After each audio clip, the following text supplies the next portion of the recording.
On July 8th, 1497, four ships under the command of Vasco da Gama left Lisbon in search of a route to India. The strange thing was that Europeans already knew how to reach Asia.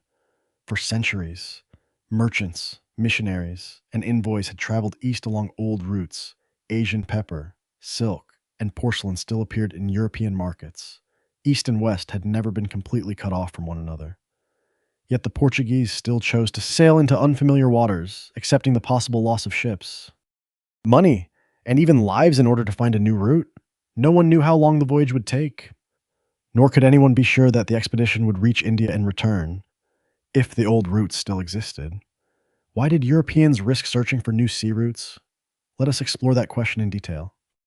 Chapter 1: Marco Polo and the Doorway Across a Continent. To understand why Vasco da Gama's four ships had to leave Lisbon in the summer of 1497, we need to go back more than 2 centuries, to a time when the distance between Europe and the East seemed to be shrinking. In 1271, Marco Polo left Venice with his father, Niccolo, and his uncle, Maffeo. Marco was about 17 years old. He had never seen the lands deep within the Eurasian continent. But his father and uncle possessed experience shared by very few Europeans of their time. On an earlier journey, the two Venetian merchants had crossed the Black Sea, entered the territory of the Golden Horde, stopped in Bukhara, and then continued to the court of Kublai Khan. According to Marco Polo's later account, Kublai Khan received the two men and sent them back to Europe with a message for the Pope. The Mongol ruler wanted Christian scholars who could explain Western doctrine and learning. He's also said to have asked them to bring back holy oil from Jerusalem. Some details of this story are known only from Marco Polo's own work and therefore need to be treated with caution. Even so, the journey of Niccolo and Maffeo fits a wider world in which Mongol Khans regularly exchanged envoys, merchants, and information with lands beyond their direct rule. When the two men returned to the east in 1271, Marco went with them. From Venice, they traveled to the eastern Mediterranean and continued through western Asia. Two friars assigned to accompany the party soon turned back when warfare made the journey dangerous. The Polos carried on. They crossed regions that are now part of Turkey and Iran and traveled down toward Hormuz on the Persian Gulf. From there, they may have considered continuing by sea, but the ships in the harbor apparently seemed unsuitable for the long voyage they had in mind. The party turned north again, passed through Balkh, crossed the Pamir Mountains, and followed routes around the Taklamakan Desert. After several years of travel, they reached the Chinese territories ruled by Kublai Khan. Probably around 1275, this was not a direct journey, nor did it take place along a single paved road linking Venice to the capital of the Yuan dynasty. The Polos had to move from one route to another, passing through cities, oases, plains, and mountain regions controlled by numerous local authorities. Each stage required a different kind of knowledge: where food could be bought, which areas were at war, where a guide could be found, and whose documents would be honored at the next frontier. The journey was possible not because the distance had grown shorter. The terrain had not become less severe. The important change lay in the political order created by the Mongol conquests. Within a few decades, the armies of Genghis Khan and his successors had brought much of the Eurasian steppe, Central Asia, Iran, southern Rus, and eventually China into a world ruled by different branches of the same family. These lands were not entirely peaceful, nor were they governed as a unified state in the modern sense. Yet many Mongol rulers shared an interest in maintaining communications, collecting taxes, and allowing people and goods to move through their territories. Merchants supplied the courts with things that nomadic or local economies did not always produce: fine textiles, metalwork, precious stones, aromatics, and many other luxury goods. They also carried news about distant countries, markets, and political upheavals. A properly sponsored merchant could therefore be more than a seller of goods. He might also extend credit, carry messages, interpret languages, or serve as a link between courts. Along important routes, the Mongol Empire developed a network of relay stations commonly known as the Yam, at designated intervals. Envoys and authorized travelers could change horses, rest, or obtain provisions. A tablet of passage, generally known as a paisa, showed that its bearer was traveling under the authority of a Mongol ruler. It could not remove mountains, deserts, disease, or banditry, but it might provide access to relay horses, shelter, and the cooperation of local officials. These privileges were intended chiefly for envoys and people serving the courts. Not every merchant was free to use the entire network. Even so, the existence of relay stations, recognized rules of passage, and governments with an interest in commerce reduced some of the greatest barriers to long-distance travel. Later, historians often called these relatively favorable conditions the Pax Mongolica, or Mongol peace. The term is useful, but it can also create an image of excessive calm. Even in Marco Polo's lifetime, the empire had already divided into major khanates. Kublai Khan fought his brother Arik Bokeh for the title of Great Khan. He later faced Kaidu in Central Asia. Farther west, the Golden Horde and the Ilkhanate in Iran repeatedly fought one another. The doorway across the continent was therefore not equally open in every place or at every time. Well-protected regions existed beside territories at war. Kinship among the Mongol ruling houses could help sustain diplomacy and commerce. But those same family ties also produced struggles for power. A successful journey depended on timing, travel documents, patronage, and the ability to adapt as conditions changed. The Polos were not the first Europeans to travel deep into the Mongol world.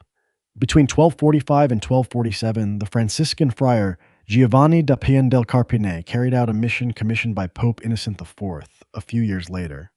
William of Rubruck set out at the request of King Louis IX of France and reached the capital at Karakorum. They were not searching for spices. Their task was to gather information, understand Mongol intentions, and explore the possibilities of diplomacy or missionary work. Their journeys show that these connections served more than trade. Envoys, clergy, craftspeople, and other specialists also moved through Mongol territories. Nor did the roads carry only Europeans eastward. In 1287, Rabban Bar Sauma, a Christian monk born near Khanbalik, now Beijing, traveled in the opposite direction as an envoy of the Ilkhanate. He met senior churchmen in Rome and rulers in Western Europe, carrying a proposal for an alliance against the Mamluks. For a brief period in history, encounters of this kind became possible with unusual frequency. Europe still possessed only an incomplete understanding of Asia, and Asia was not a single world, yet channels of communication emerged between courts that were durable enough for people to cross distances once almost impossible to imagine. At the court of Kublai Khan, Marco Polo encountered a multi-ethnic environment. The UN administration employed Mongols, Central Asians, Chinese, and people from many other communities. Foreigners could be useful because of their languages and commercial experience, or because they were not closely tied to local power groups. Marco Polo wrote that he served Kublai Khan and carried out missions in different parts of the empire. The exact position he held remains disputed. No known UN administrative record clearly names him, and his book was compiled many years after the journey. Nevertheless, its descriptions of paper money, waterborne commerce, cities, and the relay system show that the author possessed considerable knowledge of the world under Kublai Khan. The Polos remained in Asia for many years. In the early 1290s, they left China with a diplomatic party entrusted with escorting a Mongol princess to marry a member of the ruling family in the Ilkhanate. Significantly, their return journey was not entirely overland. The party boarded ships, passed through the seas of Southeast Asia and the Indian Ocean, stopped in southern India, and then traveled toward the Persian Gulf. This detail shows that the boundary between land routes and sea routes was never absolute, even during what is often regarded as the high point of transcontinental travel. Travelers combined different forms of transport and chose their routes according to political conditions, seasonal winds, and the means available. Marco Polo returned to Venice in 1295 after roughly 24 years away. Several years later, while imprisoned after a war between Venice and Genoa, he recounted his travels to Risticello da Pisa. The text that emerged from their collaboration was not a diary kept steadily along the road. It blended memory, personal observation, secondhand information, and literary traditions about distant and marvelous lands. Later manuscript copies also differ in many details. Even so, the work helped European readers imagine the scale, wealth, and complexity of the East. It showed that a man from the city-state of Venice could reach the court of Kublai Khan and return, but it did not provide a route that anyone could simply follow. The Polos passed through a doorway opened by unusual political circumstances, aided by relationships with rulers and by their ability to adapt over many years. Their journey proved that Asia could be reached. It did not prove that Europeans could operate a regular flow of trade from Venice to China or control the places through which goods had to pass. To understand why that distinction mattered, We need to leave the story of one family and examine Chapter 2. The Silk Roads did not work the way most people imagine. A bolt of silk might leave a workshop in China, appear years later in a warehouse in Tabriz, and eventually be used to make a ceremonial robe or wrap a relic in a European church. Yet the weaver who produced it almost certainly had no idea where it would go. The merchant who first sold it might never even have heard the name of the city where its journey would end. Goods could cross an entire continent without any one person accompanying them from beginning to end. That is what the familiar image of the Silk Road often conceals. The phrase suggests a long route running from China through Central Asia and ending on the Mediterranean coast. Modern maps often represent it with a handful of clear, colored lines, creating the impression that merchants simply had to choose the right direction and keep going until they reached their destination. But people in Marco Polo's time did not call the network by this name. The term Silk Road appeared only in the 19th century, when the German geographer Ferdinand von Richthofen used the name Seidenstrasse to describe trade corridors connecting China with Central Asia. The term was later expanded and became a broad image for thousands of years of exchange among Eurasian societies. The name is useful, but the plural, Silk Roads, describes the reality more accurately. From northern China, goods could travel west through the Hexi corridor toward the oases around the Taklamakan Desert. There, the routes divided. Some caravans followed the desert's northern rim, while others took the southern side. From the Tarim Basin, travelers could cross passes in the Tian Shan toward the valleys of Central Asia, or continue toward the Pamirs and the lands of present-day Afghanistan. Farther west, the network divided again. One branch led toward Iran, Tabriz, and Mediterranean ports. Another crossed the steppe north of the Caspian Sea, reached the cities of the Golden Horde, and then descended toward the Black Sea. From ports such as Kaffa or Tana, goods could be loaded onto Genoese and Venetian ships bound for Constantinople, the Aegean, the Italian peninsula, or markets farther away in Western Europe. No single center controlled the entire system, nor was there one map that showed every section of the journey.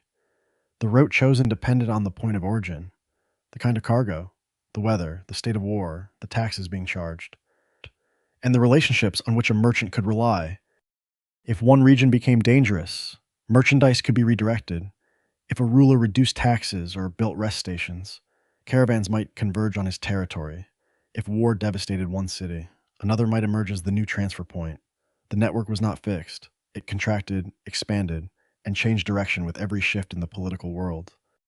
Each stage also imposed its own requirements. A guide accustomed to leading caravans across the steppe might have no experience in the mountains. A merchant who knew prices in Tabriz did not necessarily understand the trading rules at a Black Sea port. Languages, currencies, units of measurement, and laws changed as a caravan passed from one territory to another. Even the animals used for transport had to suit the terrain. Horses could move quickly across grasslands where fodder was available. Camels endured arid journeys more effectively and could carry bales through regions with little water. On rivers, cargo might be transferred to boats. At a port, it would be loaded once more, this time onto seagoing vessels. A merchant, therefore, did not need to know the entire route. It mattered more that he understood his own section and knew who could receive the goods at the next stop. In well-organized regions, caravanserais, large inns built for traveling caravans, were often spaced roughly one day's journey apart. They provided courtyards for animals, rooms for travelers, temporary storage for merchandise, and places where news could be exchanged. A caravanserai was more than an overnight shelter. It was also a small marketplace where a newcomer could hire a guide, ask about conditions ahead, or meet merchants traveling in the opposite direction. In well-served areas, the distance between stations might be around 30 to 40 kilometers, but caravans did not always move at a steady pace. An injured animal, a dry water source, a broken bridge, or news of an army ahead could delay the journey. Once goods reached a major city, they might remain in a warehouse for weeks or months before being sold again. Every delay added costs. Carriers needed food, lodging, and protection. Animals had to be replaced. Local officials might collect taxes at city gates, river landings, or frontiers. Goods could be damaged, stolen, or confiscated if the carrier lacked the proper documents. Intermediaries, however, did not merely stand in the middle and take more money. They performed tasks that an outsider would find difficult to do alone. They knew local languages, understood how to negotiate, had relationships with officials, and knew whom to hire to protect a caravan. They provided credit, warehouse space, and information about prices. Most importantly, they assumed the risks of a stage that the previous seller was unwilling or unable to continue. Each change of ownership usually increased the price of an item. But the higher cost was not simply the result of greed. It reflected transport expenses, taxes, possible losses, and the time for which capital remained tied up in bales of goods still thousands of kilometers from their final market. Because of these costs, long-distance trade tended to favor objects of high value but relatively low weight and volume. Silk is the best-known example. Precious stones, pearls, medicines, dyes, and finely worked metal objects could also bear the cost of a long journey. Spices were valuable, but many spices from India and Southeast Asia traveled most of the distance by sea before being transferred to overland or Mediterranean routes. This does not mean that caravans carried only luxuries. Along shorter sections, people also exchanged food, salt, livestock, pottery, leather, and many ordinary necessities. Such goods might not cross the continent, but they sustained the towns and communities along the network. Nor did an item necessarily retain the same form throughout its journey. Silk thread might be woven into cloth in another region. Precious stones could be set into jewelry in a local style. Fabric from Iran or Central Asia might bear patterns originating in China, then appear under a new name in the treasury of an Italian church. In Europe, during the late 13th and early 14th centuries, luxury fabrics originating in Mongol-ruled regions were sometimes called pani tartarichi, or Tartar cloths. Some were purchased in Tabriz, an important capital of the Ilkhanate. From there, they passed through Anatolia, Constantinople, or the ports of the Black Sea before reaching European consumers. The final buyer might know that an object came from the east without being able to say exactly where it had been woven. Tabriz offers a clear example of the role played by a transfer city. Its position connected Iran with Anatolia, the Caucasus, and routes running deep into Central Asia. Merchants there might meet speakers of Persian, Armenian, Turkic, Arabic, or Italian languages. European goods moved east, while silk, pearls, sugar, and many other products traveled in the opposite direction.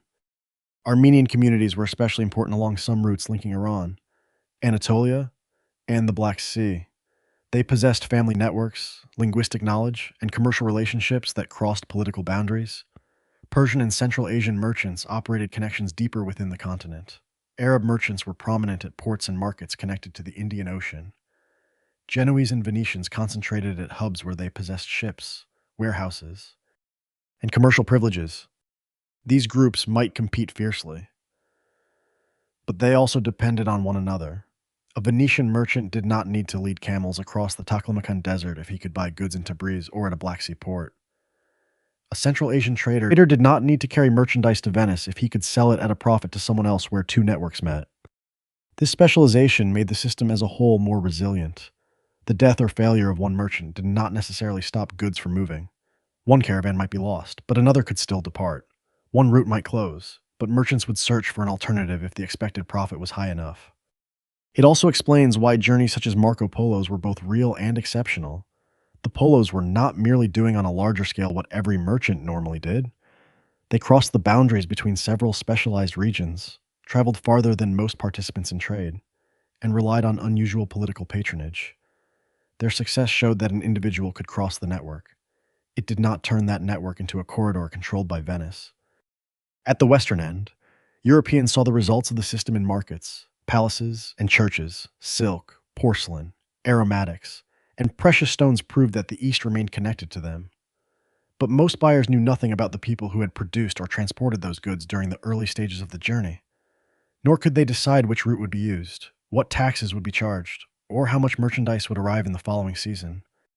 Because there was no single road, no single gate could close all Eurasian trade. Yet, for the same reason, keeping goods in motion depended on a succession of political arrangements beyond the control of Western European merchants and monarchies. In the age of the Polos, Mongol power helped many sections of the network operate at the same time. The Khanates protected roads, issued travel documents, and sustained commercial centers stretching from China to the Black Sea, when that system of power began to fragment. Chapter 3. When the empires protecting the routes began to fragment. The routes traveled by the Polo family were not created by the Mongols. They had existed in many forms long before the armies of Genghis Khan appeared, but Mongol conquest placed long sections of those routes under rulers who belonged to the same political world. Relay stations, travel documents, relations between courts, and a shared interest in trade made long journeys more predictable. By the middle of the 14th century, those conditions were changing across the continent. There was no single day on which the Mongol Empire collapsed. In practice, the empire had been divided among several khanates since the 13th century. Kublai Khan's realm in China, the Ilkhanate in Iran, the Golden Horde across the northern steppe, and the Chagatai Khanate in Central Asia all pursued their own interests. They exchanged envoys and goods, but they also competed and frequently fought. In Marco Polo's lifetime, this division had not yet destroyed all the connections created by conquest. Mongol rulers still regarded themselves as members of a ruling family with claims extending across an enormous region. A travel permit, a diplomatic relationship, or the patronage of a court could still open doors in places thousands of kilometers apart. But the system depended on the ability of each khanate to preserve order within its territory. As one court after another fell into crisis, their common bonds could no longer compensate for instability on the ground. One of the most important ruptures occurred in the Ilkhanate, the Mongol state that ruled Iran and neighboring regions. In the early 14th century, its capital, Tabriz, was a major center of Eurasian trade. Caravan routes linked the city to Central Asia, Anatolia, the Caucasus, and the Persian Gulf. Venetian and Genoese merchants could meet traders from Armenia, Iran, Central Asia, and lands farther east. In 1335, the Ilkhan Abu Sa'id died without a direct heir. His death opened a struggle among military families and the candidates they promoted as claimants from the line of Genghis Khan. The Ilkhanate did not disappear overnight, but the central authority that had protected roads, collected taxes, and settled disputes fragmented into smaller states. For those transporting goods, the consequences were concrete. A caravan might have to negotiate with a greater number of rulers. An agreement recognized in one city might carry no authority in the next. Rival military factions needed revenue and could impose new taxes. The roads remained, but the assurances available to merchants had weakened. The Chagatai Khanate in Central Asia also endured prolonged struggles for power. From the 1340s onward, it gradually divided between a western region centered on the towns and farmland of Transoxiana and an eastern region generally known as Mogulistan, routes through Kashgar, the Fergana Valley, and Samarkand did not vanish, but they now crossed a more fragmented political landscape. Warfare among rulers was only one source of change. Mongol power had once rested partly on the ability to distribute booty, offices, and privileges to a military elite. As conquest slowed, the Khans had fewer new lands and less fresh wealth to distribute. People who had supported the court increasingly sought advantage through internal struggles. Historians sometimes describe the upheavals from the 1330s to the end of the 14th century as a crisis of the Chinggisid states. It had many causes: disputed successions, the fading prestige of the Great Khan, financial pressure, natural disasters, and changing relations between nomadic elites and settled societies all weakened the former order. No single cause explains what happened in every region. Then came epidemic disease. The origin and precise path of the Black Death remain subjects of research. Current evidence connects the plague bacterium to disease reservoirs in Central Asia, but historians and scientists continue to debate the timing and the exact routes of transmission. What is clearer is that, by the 1340s, plague was moving through a world linked by caravans, seaports, and the same transport routes used for trade. Plague was recorded in the Black Sea region in 1346, the following year. It appeared in Constantinople, Sicily, Marseille, and Alexandria. By 1348, it had spread through many parts of Italy, France, Egypt, and Syria. In the years that followed, it advanced farther into Europe, the Middle East, and North Africa. The connectivity that benefited trade could also carry disease over great distances. Ships, ports, and caravans moved people, animals, and goods from one market to another. Yet the plague should not be imagined as following one straight line from China to Europe. The pandemic developed through multiple outbreaks, routes, and moments of transmission. Its effects went far beyond the number of deaths.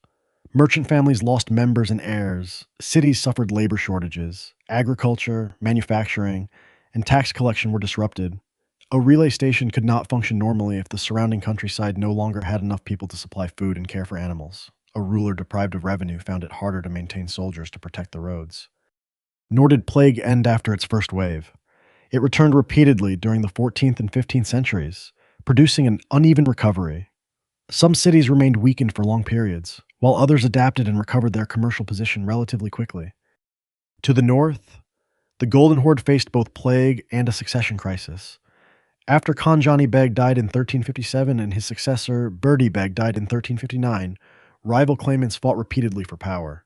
The instability that followed weakened control over the steppe, the Volga basin, and the routes leading to the Black Sea. Commercial centers did not cease operating at once. The city of Bulgar on the Volga remained active 4 decades after the crisis began. Genoese ports on the Black Sea continued to connect the steppe with the Mediterranean, but merchants worked amid more frequent conflict and under governments that often survived for less time. What was disappearing was not exchange itself. It was the expectation that a familiar political order would still exist when a caravan reached its next destination. At the eastern end of the network, the Yuan dynasty was also entering a period of crisis. From the beginning of the 14th century, the court faced natural disasters, financial strain, political infighting, and the difficulty of governing an immense empire. Disease and famine deepened these pressures. During the 1350s, several rebellions erupted, most notably the Red Turban Movement. In 1368, the forces of Zhu Yuanzhang captured Dadu. The city now known as Beijing, the Yuan emperor withdrew northward, and Zhu Yuanzhang established the Ming dynasty. This was more than a change of dynasty. For almost a century, the Mongol court in China had belonged to a political world extending across Central Asia. Under the Ming, priorities changed. The new emperors had to guard against a Mongol return. Relations with the steppe were regulated more closely through embassies, border markets, and rules imposed by the court. Such restrictions could not stop goods from moving altogether. When official trade was limited, merchants and local officials could find ways around the rules. Diplomatic missions continued to carry merchandise. Steppe horses remained essential to the Ming state, while tea, silk, and other Chinese products continued to cross the frontier. The year 1368, therefore, did not close China like a locked city gate. It changed the people guarding the gate, the documents they recognized, and the purposes that passage was expected to serve. By the late 14th century, Timur had risen to power in Transoxiana. From his base at Samarkand, he conducted campaigns across Iran, Central Asia, the Caucasus, India, and Western Asia. His conquests devastated many places, while his court concentrated craftspeople, scholars, and wealth in Samarkand. Some trade routes were protected because they served his state and its capital. This was not a simple restoration of Kublai Khan's order. Timur did not rebuild a common system stretching from China to the Black Sea. His campaigns might open a route during one period and destroy a city or market during another. After his death in 1405, his territories were again divided among his heirs. Seen from a distance of centuries, it is tempting to describe all this as a continuous decline. The Mongol Empire united the continent. The empire collapsed, the Silk Road closed, and Europeans were forced to search for sea routes. The evidence does not support such a neat chain of cause and effect. Caravan trade across Central Asia revived under Mongol rule and continued for roughly the first century of the Ming period. Tabriz remained an important commercial center under later rulers. Iranian silk still moved toward Anatolia. Venice and Genoa continued trading with markets around the Black Sea. Constantinople, Syria, and Egypt, Armenian, Persian, Arab, and Central Asian communities adjusted their networks to new conditions. Goods still reached Europe because the network did not depend on one route. When travel across the steppe became difficult, some merchandise could move through Iran. When one port declined, merchants looked for another. When transcontinental journeys grew more costly or dangerous, ships could carry a larger part of the traffic. What declined more clearly was the ability of a European to travel deep into East Asia under an interconnected chain of patronage like the one available to the Polos. Communities of Italian merchants and Latin clergy that had once appeared in China became harder to sustain. Direct information about the farthest parts of Asia gradually diminished, even as silk, porcelain, and spices remained available to people wealthy enough to buy them. The transcontinental doorway did not slam shut, it narrowed, shifted position, and came under a larger number of gatekeepers. Europeans could still purchase Eastern goods at commercial centers closer to home, but reaching the original sources, as the Polos had done, became less stable and harder to repeat. Even this does not fully explain why Iberian monarchies sent ships into the Atlantic. While the overland corridors were changing, another system was already carrying spices across immense distances. Chapter 4. Before Vasco da Gama, who controlled the spice seas? A clove resting on a table in Venice in the late 15th century had traveled a distance that most Europeans could not accurately imagine. It had not grown in India, Egypt, or anywhere along the Mediterranean. Its origin lay on small islands in the Maluku archipelago, in what is now eastern Indonesia. Before reaching Europe, that clove might have been harvested, dried, loaded onto a local vessel, and sold again in Java or Malacca. From there, it could cross the Bay of Bengal or pass by Sri Lanka on its way to a port on the Indian coast. Another group of merchants might carry it across the Arabian Sea to Aden or Jeddah. Only after another stage through Egypt would Venetian merchants buy it and take it across the Mediterranean. No one in this chain needed to know the entire journey, and no single power controlled every sea the clove had crossed. Spices was a broad name for products with very different origins. Black pepper, the most important commodity in the late medieval spice trade, was widely cultivated in Malabar on the southwestern coast of India. Sri Lanka was famous for cinnamon. Although similar aromatic barks were harvested elsewhere in Asia, cloves were associated with Maluku, while nutmeg and the lacy covering of its seed, known as mace, came especially from the Banda Islands. The restricted distribution of some of these plants made their products valuable. Merchants seeking nutmeg could not simply find a convenient region near the Mediterranean and grow it there instead. They had to enter a network capable of carrying produce from a handful of small islands to markets thousands of kilometers away. Europeans used spices in food, medicine, perfumes, and displays of status.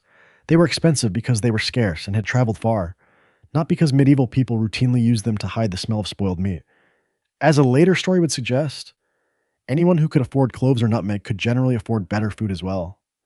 Spices drew their value from taste, believed medical uses, social prestige, and the great distance between producer and consumer. That distance was crossed through a maritime system established centuries before Vasco da Gama. From at least the first millennium onward, communities in Arabia, along the East African coast, in India, Sri Lanka, Southeast Asia, and China participated in trade across the Indian Ocean. By the 15th century, this was a mature commercial world, with major ports, settled merchant communities, laws, and navigational knowledge passed through generations. The rhythm of the system depended heavily on the monsoon winds. Winds over the Indian Ocean reverse direction with a degree of seasonal regularity. During one part of the year, they favor ships traveling in one direction. Several months later, the change allows those vessels to return. Sailors could not control the wind, but accumulated experience told them when to depart and when they would have to wait. This did not make the sea safe. Storms, reefs, shortages of drinking water, disease, and piracy remained constant risks. A ship leaving port too late might miss the favorable winds and wait until the following season. But the cyclical nature of the monsoon allowed long voyages to be organized around a relatively predictable calendar. Merchants, therefore, often remained in port for months at a time. They rented warehouses, found lodgings, formed relationships with brokers, and sometimes raised families at their stopping places. Over time, communities of overseas merchants emerged in ports from East Africa to Southeast Asia. They carried goods, extended credit, passed on news, and helped newcomers understand local rules. Many kinds of vessels sailed these waters. Ships belonging to communities in Arabia and coastal India were especially active in the western Indian Ocean. Gujarati, Tamil, and Malabar merchants connected ports on the subcontinent with East Africa, the Persian Gulf, the Red Sea, and Southeast Asia. Large Chinese vessels crossed the South China Sea, while Malay, Javanese, and other mariners operated dense networks among the islands. No community possessed every kind of knowledge. A pilot familiar with the Arabian Sea might know little about the waters around Maluku. A trader in Banda could understand the nutmeg harvest without any reason to travel to Alexandria. Like overland commerce, maritime trade was divided into stages. At major centers, goods changed ships, changed owners, and were sometimes repackaged. At the eastern end of the network, spices from Maluku and Banda first moved through regional systems of exchange. The people who produced them were not passive figures waiting for foreign merchants to arrive. They negotiated, selected trading partners, and exchanged spices for rice, cloth, metal goods, and other necessities that small islands could not produce in sufficient quantities. Javanese merchants and other seafaring communities in the archipelago played an important role in collecting spices and moving them westward. Some of the cargo remained in regional markets. The rest continued toward major centers in Sumatra, on the Malay Peninsula, or along Java's northern coast. By the 15th century, Malacca had become one of the most important meeting points. It stood on the narrow strait between the Malay Peninsula and Sumatra, where routes from the South China Sea met routes crossing the Indian Ocean. The location is often described as the meeting place of two monsoon systems. Ships from China and Southeast Asia brought silk, porcelain, spices, aromatic woods, and many other goods. Indian merchants arrived with cotton textiles, pepper, and products from the West. In Malacca, traders could exchange cargo, repair their ships, hire pilots, or wait for the proper wind to begin the next stage. Malacca's prosperity came from more than geography. Its rulers supplied enough order, law, and commercial infrastructure to attract diverse communities. Officials classified groups of merchants, settled disputes, and collected taxes. Each community could rely on brokers or representatives familiar with its language and customs. Malacca did not produce everything sold in its markets. Its power came from being a meeting place. It functioned less as the source of all trade than as a hinge connecting two maritime worlds. From Southeast Asia, goods moved toward India. Some crossed the Bay of Bengal to ports on the subcontinent's eastern coast. Others passed Sri Lanka or continued to the Malabar coast, where Calicut became an especially important center. Calicut, now Kozhikode, stood between Kerala's pepper-growing regions and the sea routes linking India with the wider Indian Ocean. The city did not possess an ideal natural harbor, but its location, the policies of its ruler, and its merchant networks helped make it a major market. The ruler of Calicut, commonly known to Europeans as the Zamorin, benefited from attracting foreign merchants. Muslim communities in Malabar were prominent in seaborne commerce and connected local goods with Arabia, the Persian Gulf, and Southeast Asia. Hindu and Jain traders, along with many other groups, also participated in finance, production, and distribution. Pepper traveled from the interior to the coast. At Calicut, it met spices arriving from farther east, as well as Indian cotton textiles and goods from many other regions. A ship did not need to sail all the way to Banda for nutmeg if nutmeg could be purchased in Calicut's warehouses. Farther north, Gujarat was a major center of manufacturing and maritime trade. Gujarati cotton textiles were sought in many markets and could be exchanged for spices in Southeast Asia. Gujarati merchant communities were present in ports from Aden to Malacca, transporting goods and connecting regions whose needs complemented one another. This is important. Trade did not merely carry spices west. Ships needed cargo for both outward and return voyages. Indian textiles went to Southeast Asia. Horses from Arabia and Iran were carried to Indian kingdoms. Rice, metals, porcelain, silk, aromatic woods, gold, and numerous other goods moved in different directions. Spices were exceptionally valuable, but they belonged to a far wider system of exchange. From the Indian coast, goods followed two principal routes towards the Middle East. One crossed the Arabian Sea to Hormuz, the gateway to the Persian Gulf. From there, merchandise could continue into Iran and Iraq or travel by caravan toward Western Asian and Mediterranean markets. The other led toward Aden, near the entrance to the Red Sea. Aden occupied a position from which it could tax and serve vessels moving between the Indian Ocean and Egypt. Goods then continued through the Red Sea to Jeddah and other transfer points before traveling overland or by river to Cairo and Alexandria. By the 15th century, the Mamluk Sultanate controlled Egypt, Syria, and important gateways along the Red Sea route. The Mamluk state earned substantial revenue from the spice trade. Officials taxed goods, regulated markets, and at times intervened directly in buying and selling. But the Mamluks did not produce the spices, nor did they operate the entire maritime chain from Southeast Asia. Their power was concentrated at a crucial bottleneck near the western end.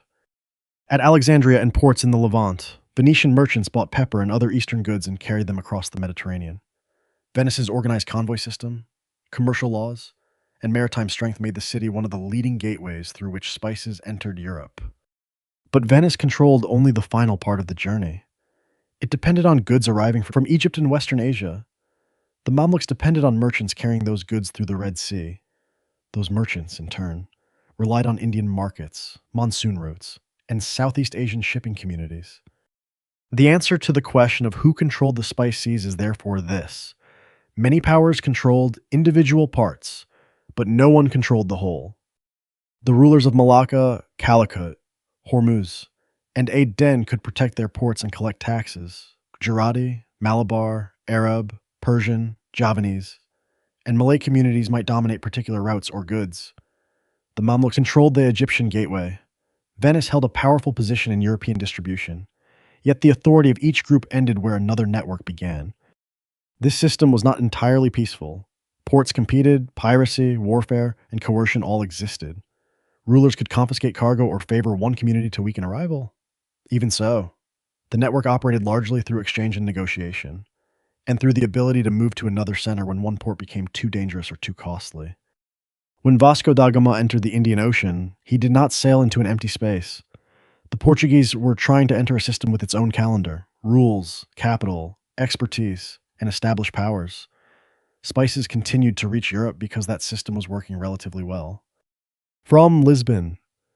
However, there was an important difference between buying pepper after it had reached Alexandria or Venice and sending royal ships directly to an Indian market. Chapter 5. What Europeans could not buy in Venice. In late 15th century Venice, a merchant with enough money did not need to cross a desert, travel through Central Asia, or board a ship for India to find pepper. He could buy it in the city.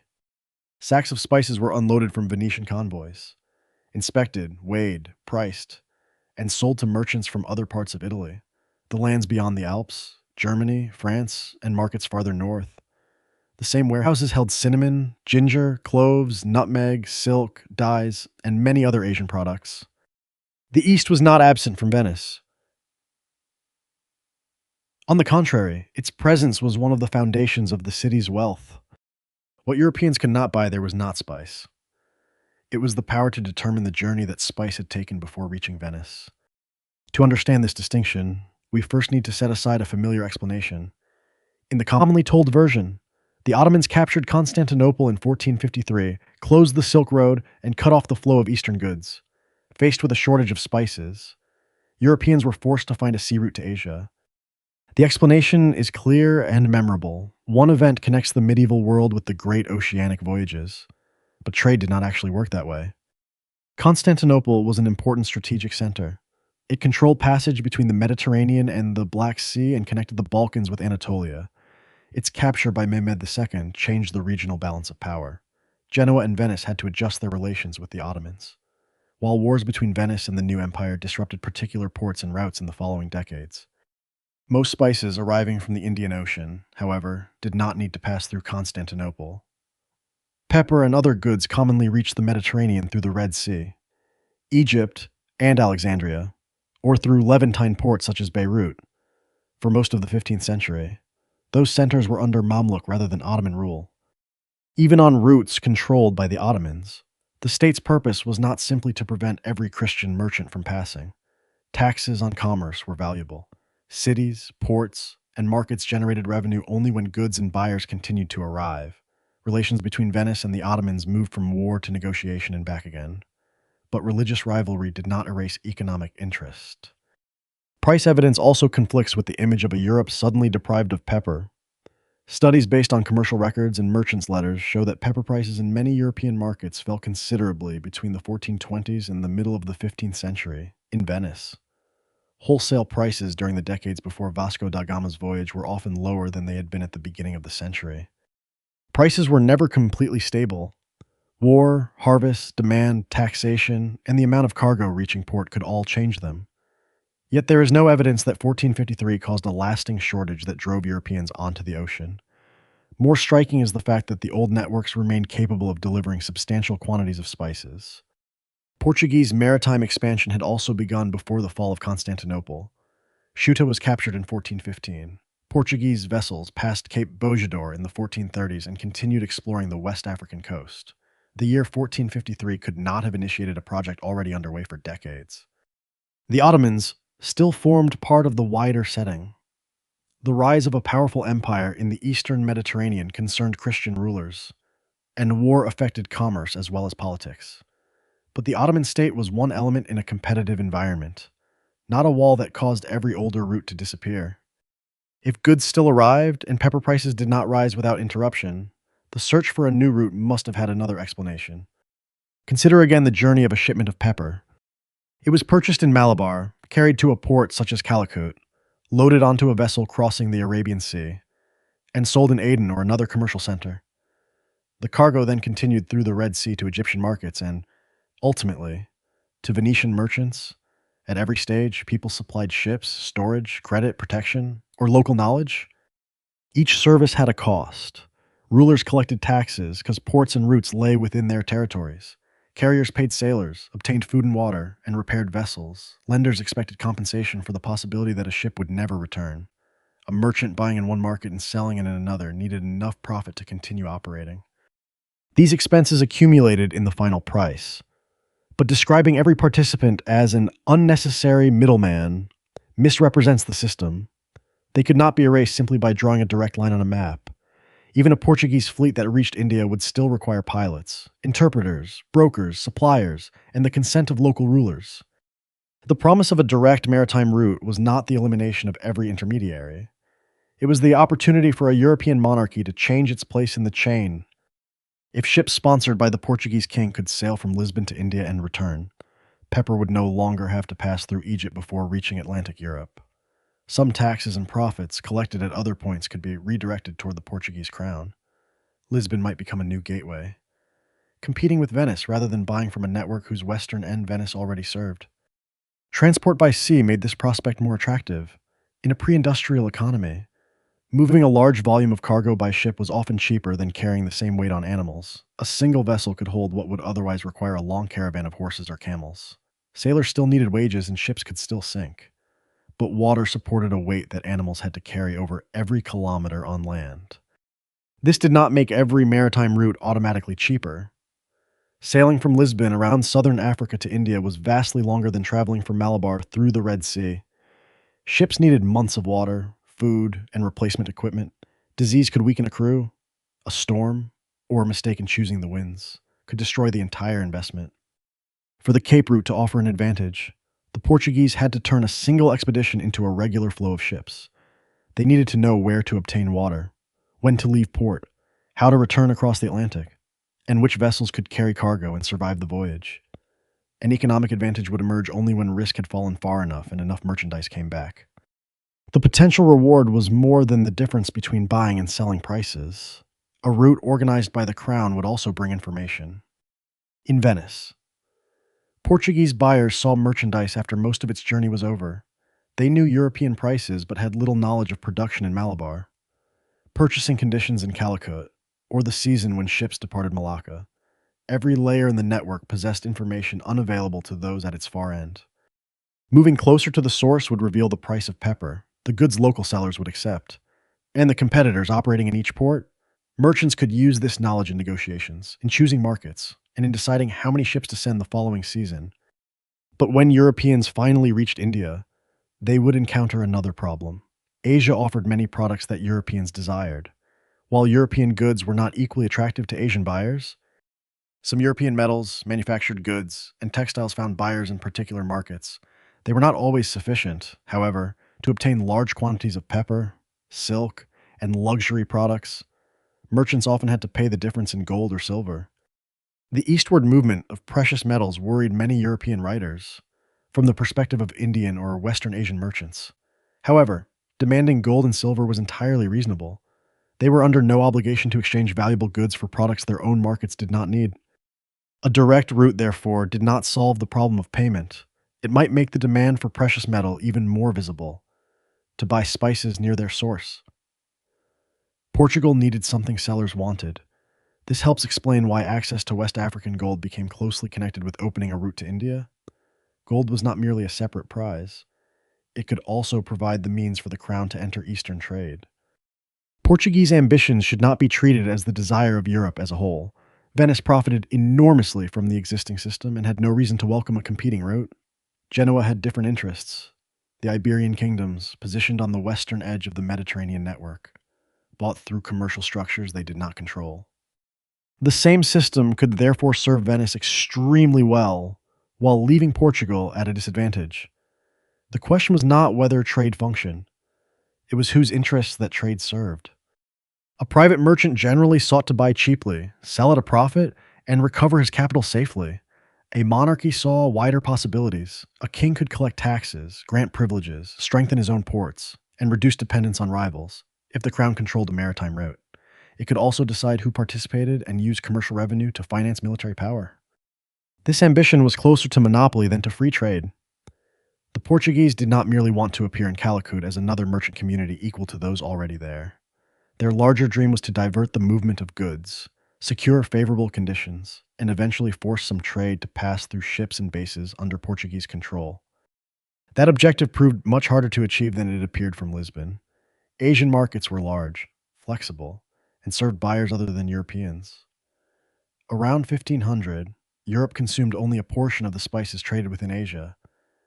If Portugal offered poor terms, sellers could find customers in Egypt, Persia, India, Southeast Asia, or China. Even after the Cape Route was established, commerce through the Red Sea and the Levant continued. Venice retained an important role during the 16th century. Portuguese warships could exert pressure, but Portugal lacked the people and resources to control every port, every strait, and every vessel in the Indian Ocean. Those future limits did not make the possible rewards any less attractive in the 15th century from the perspective of the Portuguese crown. Diverting even part of the spice trade to Lisbon could create revenue, prestige, and an advantage over rival powers. What could not be purchased in Venice, then, was the right to reach Eastern markets independently, the right to learn prices near the source, the right to bring goods home in one's own ships, the right to collect profits and taxes in one's own port, and, if enough power could be assembled, the right to influence the choices of others. This was a far larger goal than finding a shorter route, before Portugal could dream of controlling trade. However, it had to learn how to carry ships through waters that no European monarchy had turned into a regular path. Chapter 6. Portugal's 70-year gamble. The route that carried Vasco da Gama to India is often drawn as a single line on a map. It leaves Lisbon, bends around Africa, and crosses the Indian Ocean to Calicut. Looking at that line, it is easy to imagine that it resulted from a complete plan conceived at the beginning. But in 1415, no one at the Portuguese court could have drawn it. The exact shape of Africa was unknown. No one knew how far a ship would have to travel to reach the continent's southern end, still less whether a vessel could pass from the Atlantic into the Indian Ocean and return. Portugal possessed a coastline facing the ocean and a monarchy looking for new ground on which to expand its power. In 1415, King João II and his sons led a large force across the Strait of Gibraltar to attack Ceuta, a Moroccan port. Ceuta stood only a short sea crossing from Iberia, but its capture marked Portugal's first major military advance into North Africa. Several motives converged in the campaign. Noblemen could seek booty, land, and an opportunity to affirm their status. The crown wanted to strengthen the prestige of the Avis dynasty. The idea of continuing the struggle against Muslim powers also carried great weight. Alongside it stood the hope of reaching the trade in gold, enslaved people, and eastern goods that passed through North African caravan routes. Ceuta was known as a receiving point for goods arriving from south of the Sahara and from networks linked to Egypt. Yet commerce did not automatically pass into Portuguese hands after the conquest. Caravans could change course to avoid a port held by an enemy, maintaining a garrison. Meanwhile, required money, provisions, and ships. Ceuta demonstrated that capturing a port was not the same as capturing the network that sustained it. The campaign nevertheless drew the Portuguese crown more deeply into the problems of maritime transport, logistics, and trade beyond Europe. One of the princes who took part was Henrique, later known as Henry the Navigator. The popular image presents him as the founder of a navigation school at Sagres, where he gathered scholars and personally directed the exploration of Africa. Modern research treats that picture with greater caution. There is no evidence for a school of Sagres organized in the way it is commonly imagined. Nor was Henrique a navigator in the sense of personally commanding voyages across the ocean. He did not make the journeys on which his reputation rests. His role was important nonetheless. Henrique sponsored a number of expeditions, received religious and commercial privileges, and helped create incentives for people willing to sail farther along the African coast. Yet the final achievement belonged to no single person. It was built by sailors, pilots, shipwrights, mapmakers, merchants, officials, and several generations of patrons. The first steps did not all lead south. During the 1420s, the Portuguese began settling Madeira. The Azores entered their system in the decades that followed. These islands became testing grounds for colonization, production, and the maintenance of regular communications across open water. Madeira's soil and climate suited sugarcane. Knowledge of sugar production came from this Mediterranean, accompanied by capital and commercial connections from Italian and Iberian business circles. Forests were cleared, land divided, mills constructed, and the island's sugar carried to European markets. This process generated profit and drew merchants into the Atlantic project. It also helped establish a harsh system of coercion. Enslaved labor was used increasingly on the islands. The combination of large estates, export crops, and enslaved workers would later expand in Sao Tome, Brazil, and the Caribbean. The islands also served as practical schools of navigation. Sailors returning from Madeira or the Azores could not always retrace their outward course. Winds and currents could make the shortest line on a map painfully slow or impossible. Over many voyages, pilots learned to move away from the coast, make a broad turn through the Atlantic in search of favorable winds, and then return to Europe. The technique became known as the volta do mar, the turn of the sea. It grew from accumulated knowledge of wind systems, not from a single moment of discovery. The important change was in the way the ocean itself was understood. Distance from land had once seemed to mean danger and disorientation. Gradually, sailing farther offshore could become the safer way home, if a pilot knew where to find the wind. As experience around the islands increased, expeditions continued down the African coast. One symbolic obstacle was Cape Bojador, on the Atlantic shore of what is now Western Sahara. Shoals, waves, winds, and currents around the Cape made it difficult for vessels to return by familiar methods. Stories of an uninhabitable tropical world and seas from which no ship could return magnified the fear. The practical obstacle, however, was mainly navigational. Sailing south could be relatively easy under certain winds. Returning north was the harder problem. In 1434, Gil Eanes passed Cape Bojador and came back. His voyage did not disprove every myth about the ocean at once, but it showed that the Cape was not an ultimate boundary. More importantly, the journey could be repeated. Progress beyond Bojador came in small stages. One expedition recorded a new bay or river mouth on Portuguese charts. The next carried that information and traveled farther. Every voyage added knowledge about currents, winds, anchorages, and sources of water. The caravel became one of the vessels suited to this work.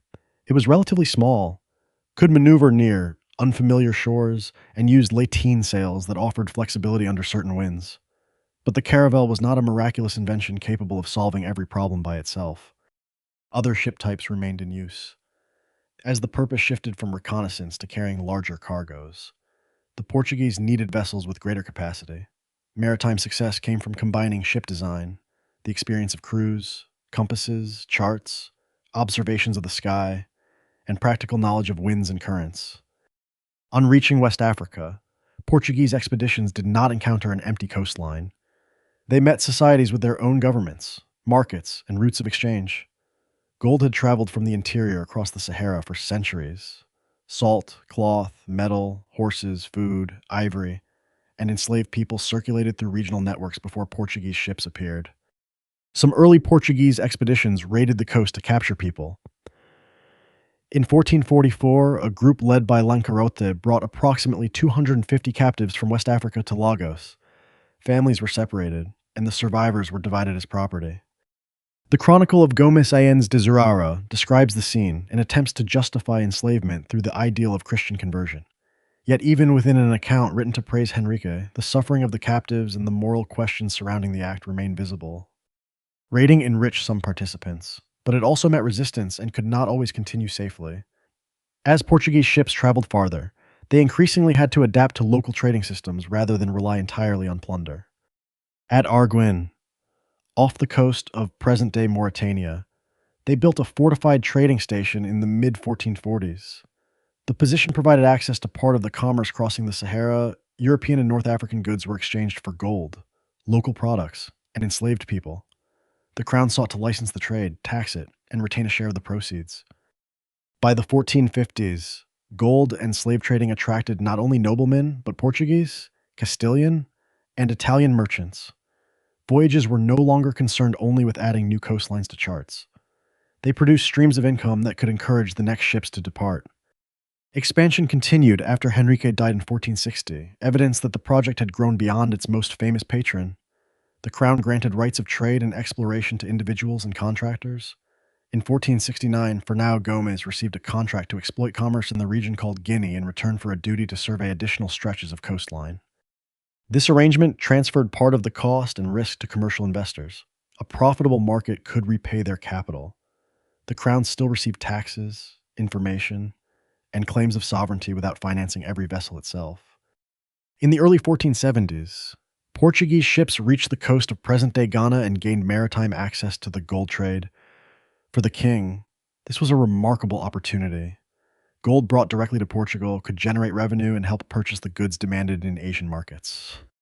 In 1482, during the reign of João II, a large expedition led by Diogo de Azambuja arrived at Elmina to build the fortress of São Jorge da Mina. The Portuguese could not simply land and build wherever they wished. They had to negotiate with the local ruler, Kwamina Ansa. According to the surviving account, Kwamina Ansa initially objected to a permanent structure. He compared the Portuguese to waves that should reach the shore and then withdraw. An agreement was eventually reached and the fortress constructed. Although the Portuguese source presents the encounter from its own perspective, the episode shows that local authority could not be disregarded. Elmina helped the crown organize and defend its access to gold against European rivals. It also anticipated a model Portugal would later attempt in the Indian Ocean: coastal fortresses, royal privileges, and efforts to redirect an existing flow of commerce through points under Portuguese control. Even at Elmina, however, the Portuguese did not control the inland regions where gold was produced. They depended on African merchants and rulers to carry it to the coast. Local leaders determined the terms of exchange, protected inland routes, and could trade with rivals when doing so served their interests. During the same decade, voyages continued south. Diogo Sao reached the mouth of the Congo River and established contact with the Kingdom of Congo. He erected stone pillars marking Portuguese claims. But those pillars did not turn the surrounding lands into territory ruled from Lisbon. Relations with Congo developed through embassies, trade, diplomacy, and the independent calculations of both courts. Each new stage showed the Portuguese that Africa extended farther than earlier estimates had suggested. Yet by the middle of the 1480s, no one had proved that a ship could pass around the continent. João II entrusted that task to Bartolomeu Dias. His expedition left Portugal in 1487 and followed coastal regions recorded by earlier voyages. Farther south, winds and weather drove the vessels away from land for days. They saw no coast. When the expedition turned to look for land and then sailed northward, the coast appeared in a direction the crews had not expected. They had passed the southern end of Africa without realizing it at the moment of passage. By continuing eastward, they confirmed that the coastline turned and that the Atlantic connected with the waters on the far side of the continent. The crews did not continue to India. The length of the journey, limited provisions, and exhaustion led them to turn back. On the return voyage, Dias saw the cape around which they had sailed. The name Cape of Storms is traditionally associated with Dias's impression of those waters. João II later called it the Cape of Good Hope, because it showed that reaching India by sea was no longer merely a possibility imagined on a map. More than 70 years separated the capture of Ceuta in 1415 from Dias's voyage in 1488. During those decades, Portugal did not advance southward at a constant speed or for a single unchanging purpose. There were pauses, failures, disputes, and changes in patronage. Many voyages sought profits close at hand rather than a distant India. Intermediate rewards kept the gamble alive. Sugar from Madeira, West African gold, commercial taxes, ivory, and profits from trafficking in human beings helped finance and motivate new voyages. Maritime learning was funded in part through the exploitation of land and people. Technical achievement cannot be separated from the violence and enslavement developing within the Atlantic world. By 1488, Portugal possessed things it had lacked in 1415: experience sailing beyond sight of land, knowledge of Atlantic winds, generations of trained mariners, bases and trading relationships along Africa, new access to gold, and proof that ships could pass the continent's southern end. Yet the possibility of reaching India still does not fully explain why the monarchy would take the final step. Pepper and profit were obvious aims, but they existed beside a broader ambition. Aboard the ships that would sail east travel. Chapter 7, Gold, the Cross, and the Search for a Legendary King. When Bartolomeu Dias returned to Portugal after rounding the southern tip of Africa, he had proved that the Atlantic and Indian Oceans were not separated by an unbroken wall of land. A ship could sail from the waters west of Africa to those east of the continent, at least in geographical terms. But that discovery alone does not explain why Portugal kept going. A route thousands of kilometers long required more than maps. It required ships, sailors, provisions, weapons, metals, interpreters, and ports of call. It required people willing to invest in a voyage whose profits, if there were any, might not appear for years. More importantly, it required a reason powerful enough to keep a king committed after shipwrecks. commercial failures, and expeditions that never returned. That reason was not pepper alone. On the coast of West Africa, the Portuguese found something that could help finance their ambitions farther afield: gold.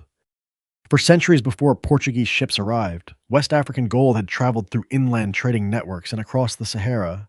It passed through the hands of African merchants, towns, and kingdoms before reaching North Africa, Egypt, and the Mediterranean. The Portuguese did not discover West African gold. They sought to redirect part of that long-established flow toward the Atlantic. After reaching the region of present-day Ghana, they learned that gold could be purchased at coastal trading points. But this commerce depended on local rulers, merchants, and communities. Europeans could not simply land and move freely inland to take gold. They had to bring goods their African partners valued, negotiate the terms of exchange, and operate within the limits set by local balances of power. In 1482, during the reign of João II, the Portuguese built the fortress of São Jorge da Mina, later commonly known as Elmina. The fortress helped the crown protect its warehouses, control its agents, and keep European competitors away from the trade. Yet even a formidable stone structure could not produce gold. The metal still had to be carried from the interior to the coast through networks operated by Africans. For João II, this stream of gold represented more than ordinary commercial profit. Gold could be minted into coin. Used to pay armies, build ships, and purchase supplies, it strengthened the royal treasury and made the king less dependent on the nobility. And if Portugal truly reached the markets of Asia, precious metals would be an important means of exchange in a world where European goods were not always highly valued. African gold was therefore both a destination and a means of reaching another destination. But economic advantage was only one part of the mental world of those who organized the voyages. The Kingdom of Portugal had emerged through centuries of warfare and expansion by Christian powers on the Iberian Peninsula. When the North African city of Ceuta was captured in 1415, the assault was seen as more than a campaign for a port and its commerce. It was also placed within a tradition of struggle against Muslim powers. That tradition did not end when Portuguese ships left North Africa and sailed south. Prince Henrique was the head of the Order of Christ, a military and religious order that had inherited some of the property and symbolism of the Knights Templar in Portugal. The order's cross appeared on the sails of Portuguese ships. Popes granted privileges and approval for Portuguese conquest, missionary activity, and commerce in newly contacted lands. Those documents were also used to legitimize violence. Under the language of spreading the faith, the Portuguese raided settlements, seized people, and traded in enslaved human beings. Several papal bulls authorized the Portuguese crown to conquer communities deemed enemies of Christianity and reduce their people to perpetual servitude. The religious spirit of these expeditions cannot, therefore, be told simply as a peaceful story of missionary work. For many people at the time, the cross was an object of genuine faith, but it was also a symbol of power and a language used to justify seizure and domination. Nor should profit and faith be separated into two entirely distinct motives. A Portuguese nobleman might hope to serve God, win honor in battle, and gain wealth from the same expedition. A king might seek to spread Christianity, enlarge royal power, and control commerce through the same policy. Those aims could conflict, but they could also reinforce one another. Chronicles sponsored by the court often described overseas expansion in elevated language. They tell us how the Portuguese wished their expeditions to be seen, but they do not always reveal every interest that lay behind them. Within this worldview, the search for a route to India was also tied to the long rivalry between Christian and Muslim powers. Much of the spice trade that reached the Mediterranean passed through regions where Muslim merchants and governments played important roles. The routes through the Red Sea and Egypt were especially important in carrying goods from the Indian Ocean to Mediterranean ports. The Portuguese did not regard every Muslim merchant as part of one undivided bloc. In practice, they soon had to deal with many different communities, each with its own language, interests, and alliances. But in the strategic thinking of the royal court, a direct sea route might divert trade away from centers controlled by Muslim rivals. If Portugal could do that, it would not merely earn a profit, it might also weaken its opponent's sources of revenue and open a new front in the east. This idea led to a question that had haunted the European imagination for centuries. Somewhere beyond the Muslim world, could there be a mighty Christian king? Europeans called him Prester John. The first stories of Prester John appeared in the 12th century, in different versions. He was described as a priest and monarch who ruled a vast, wealthy, and wondrous Christian kingdom. At first, this kingdom was usually placed somewhere in Asia, As geographical knowledge changed, Prester John's location shifted across Europe's imagined map. After encounters with the Mongols and with Eastern Christian communities, the search for him in Asia became increasingly difficult to reconcile with reality. By the late Middle Ages, the legend was gradually being associated with Ethiopia. Ethiopia was not an imaginary kingdom. It was home to a long-established Christian state with its own religious traditions, royal court, and political interests. Ethiopian pilgrims, clerics, and envoys had also appeared in the Mediterranean before the Portuguese reached the Indian Ocean. But the information that reached Western Europe was often fragmentary. In the Western imagination, a real country became entangled with the image of a legendary king. For the Portuguese, the possibility of finding a Christian ally beyond North Africa held special appeal. If that kingdom were powerful enough, they hoped it might help place pressure on Muslim powers from another direction. Such an alliance could support commerce, missionary work, and war at the same time. The court of João II did not simply wait for sailors to discover the answer by chance. In 1487, while Bartolomeu Dias was sent to continue the search for a passage around southern Africa, two other men left Portugal by land. They were Pero da Covilhã and Afonso de Paiva. Their mission combined two seemingly different questions. One concerned trade. Where did the spices come from? Through which ports were they carried? And how did the sea routes of the Indian Ocean connect Africa with India? The other concerned faith and alliance. Where was the kingdom of Prester John? The two men traveled through the Mediterranean, reached Cairo, and entered the transport networks of the Red Sea. From there, their assignments diverged. Afonso de Paiva set out to gather information about the Christian kingdom in Africa. Pero da Covilhã continued to the ports of the Indian Ocean and eventually reached India. Covilhã did not travel as a conqueror. He moved through networks that were already active, aboard merchants' ships, and through cities connected by centuries of commerce. The old routes that Portugal wished to bypass were themselves used to gather knowledge for the new one. According to the surviving accounts, Covilhã learned about Indian ports, the movement of spices, and the links between the East African coast and markets across the Indian Ocean. When he returned to Cairo, he learned that Afonso de Paiva had died. Covilhã did not return to Portugal. Messengers carried some of the information he had gathered westward, while he continued toward Ethiopia. Around the beginning of the 1490s, he reached the Ethiopian court and remained there for many years. What he found was not the miraculous empire described in the legend. It was a real Christian kingdom with its own difficulties, rivals, and ambitions. Ethiopia did not exist to complete a plan devised in Europe. Yet Covilhã's journey reveals how complex the Portuguese project had become under João II. Along the western side of Africa, fleets measured winds, currents, and the contours of the coast. Farther east, men on secret missions traveled overland to observe the ports, markets, and kingdoms a future fleet might encounter. One branch sought to open the route.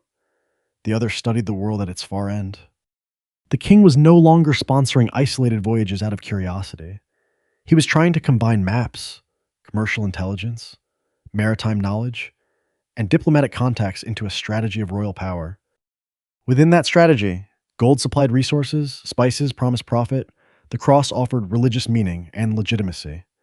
Prester John represented the hope of an ally, and every successful voyage enhanced the king's prestige among the nobility at home and the dynasties abroad. No single factor can explain 70 years of Portuguese persistence. If the aim had been only immediate profit, many expeditions would not have been worth continuing. If it had been only missionary work, the fortresses, commercial monopolies, and trade in enslaved people would be difficult to explain. If it had been only the defeat of Muslim powers, then negotiating with Muslim merchants and rulers along the way would seem contradictory.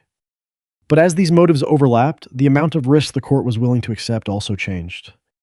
By the end of the 15th century, the goal of reaching Asia had produced two great gambles on the Iberian Peninsula. Portugal continued south, hoping to round Africa and then sail east. Castile, meanwhile, prepared to test a different proposition. If Asia lay to the east, could it be reached by sailing directly west? Chapter 8, The Race to India, Sail West or Round Africa to the East. In 1488, Bartolomeu Dias rounded the southern tip of Africa, but he did not reach India. Between the newly confirmed Cape and the spice ports of the Malabar coast lay an immense expanse of sea. The Portuguese still did not know whether a fleet could cover the entire distance, find a port willing to trade, and then carry its cargo back to Europe. The eastern route was geographically open, but it had not yet been completed in practice. At around the same time, a Genoese mariner named Cristoforo Colombo, better known as Christopher Columbus, proposed a different solution. Instead of sailing south and around Africa, he wanted to cross the Atlantic directly westward. Columbus's plan was not based on the belief that the Earth was flat. Educated Europeans already knew that the Earth was spherical. The real debate concerned its size, the width of the ocean, and the distance between Europe and the eastern coast of Asia. Columbus believed that distance was far shorter than it truly was. He estimated the Earth to be too small and imagined Asia extending too far east. In his calculations, Japan and the lands described by Marco Polo seemed within reach of a fleet crossing the Atlantic. Even if no great continent had stood between Europe and Asia, his plan might still have failed because the true distance exceeded the provisioning capacity of contemporary ships. Columbus had once sought Portuguese patronage, but the court of João II rejected his proposal. Portuguese advisors doubted his calculations, while the kingdom had already invested decades in the route around Africa. When Bartolomeu Dias returned, they had further evidence that the Eastern Passage truly existed. Columbus then turned to the court of Castile. There, too, he waited for years. Only in 1492, after the armies of Ferdinand and Isabella captured Granada, was his project approved. That August, 3 ships left the Iberian Peninsula and sailed west. On October 12th, the expedition made landfall in the Caribbean. But this was not Japan, China, or an island off the coast of Asia. Columbus had reached a world that Europeans of his time had not yet placed on their maps, but one that had long been home to many indigenous communities. Believing that he was near Asia, Columbus applied to the people he met a name derived from India. He continued to interpret the islands, their inhabitants, and their goods through the geographical framework he had carried from Europe. The voyage was therefore a success in a way Columbus had not intended, but a failure in its original purpose. He crossed the Atlantic and returned. Yet he had not found the spice ports of Asia or opened a trade route to India. For Castile, the newly encountered lands still represented an enormous opportunity. For Portugal, Columbus's return created a diplomatic crisis. The 2 Iberian crowns already had agreements concerning maritime rights and expansion in the Atlantic. Now they had to decide whose sphere encompassed the newly encountered lands. Pope Alexander VI issued documents favorable to Castile, drawing a line of division west of the Atlantic islands. João II rejected its position and entered direct negotiations. The result was the Treaty of Tordesillas, signed in 1494. Under the agreement, the line of demarcation was placed 370 leagues west of the Cabo Verde Islands. Lands not already belonging to a Christian kingdom that either side encountered in the future would be assigned according to their position relative to that line. On paper, 2 royal courts were dividing the right to explore and conquer immense spaces they did not yet understand. The agreement ignored the sovereignty of the societies already living there. It showed how European monarchies granted themselves ownership of lands that had only recently appeared on their maps. The treaty also revealed that the search for Asia had become a contest between states. Castile sailed west, Portugal kept to the route around Africa. Both hoped to reach the east, although one had in fact encountered a continent in between. João II died in 1495, his successor. Manuel I inherited the accumulated results of several generations, a trading network along the West African coast, the fortress at Almina, experience of Atlantic navigation, the voyage of Bartolomeu Dias, and intelligence gathered overland. Historians still debate exactly why Portugal waited almost 9 years after Dias's return before sending a fleet to India. Technical preparations, problems at court, the royal succession, and negotiations with Castile may all have contributed to the delay. Whatever the cause, by 1497 the final decision had been made. On July 8th, 4 ships left Lisbon. Vasco da Gama commanded the São Gabriel. His brother Paulo da Gama commanded the São Rafael. The Berrio was a smaller and faster vessel. A 4th ship carried food and supplies for the first stage of the voyage.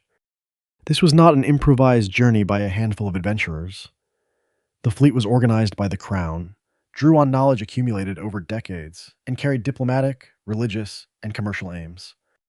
Rather than follow the West African coast closely throughout the southward voyage, the fleet sailed far out into the Atlantic to take advantage of the wind system.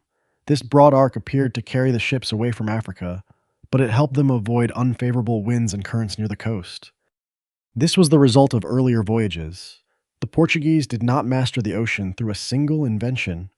They learned to combine ships, sails, astronomical observation, and experience of the winds into a system that could be repeated. Late in 1497, the fleet rounded the Cape of Good Hope. As the ships moved north along the East African coast, they entered a very different commercial world. The towns of the Swahili coast were not isolated stopping places. For centuries, they had been part of the Indian Ocean network, exchanging gold, ivory, and other African products for textiles, ceramics, and goods from Arabia, Persia, and India. To the people of these ports, the Portuguese were merely newcomers. In Mozambique and Mombasa, suspicion quickly arose. The fleet's language, religion, and intentions were not clearly understood. The Portuguese, in turn, viewed Muslim merchants through a lens of rivalry and conflict shaped in Iberia and North Africa.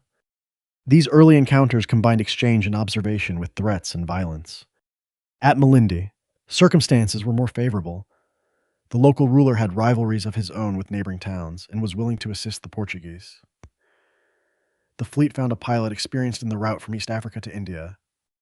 A popular later story identified this man as Ahmad ibn Majid, the celebrated navigator of the Arab world. The available evidence, however, does not support that identification. Portuguese sources close to the time of the voyage suggest that the pilot had connections to Gujarat. Although his precise identity remains debated, his role reveals something important. Vasco da Gama did not work out how to cross the Indian Ocean on his own. At Malindi, he entered a maritime system that already possessed established routes, sailing seasons, and people skilled in traveling between its shores. In late April 1498, the fleet left East Africa. With the monsoon winds, it crossed the sea in less than a month. On May 20th, the Portuguese ships appeared near Calicut, present-day Kozhikode on the coast of Kerala. Nearly 80 years after the capture of Ceuta, a fleet organized by the Portuguese crown had finally sailed from Lisbon to India entirely by sea. But reaching India did not mean controlling its trade. Calicut was a wealthy port under the Samutiri, whom the Portuguese called the Zamorin. Merchants from many regions came there to buy and sell pepper, ginger, precious stones, textiles, and goods carried from lands farther east. Arabs, Persians, Gujaratis, and many other communities already held places in the commercial life of the city.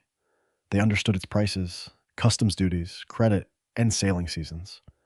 Compared with this network, the newcomers from Lisbon had almost no local experience. Religious expectations also led the Portuguese to misunderstand what they saw.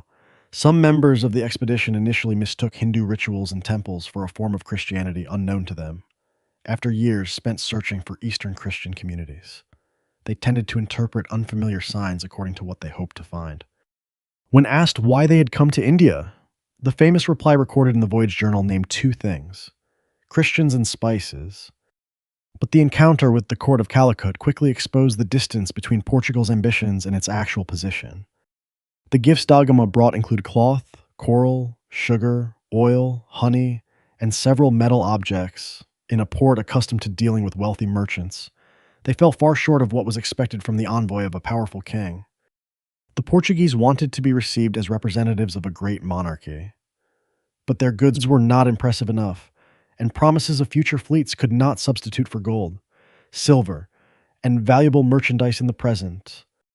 The Zamorin still allowed them to conduct some trade, yet he had no reason to grant immediate privileges to the newcomers or to push aside the merchant communities that contributed to Calicut's prosperity.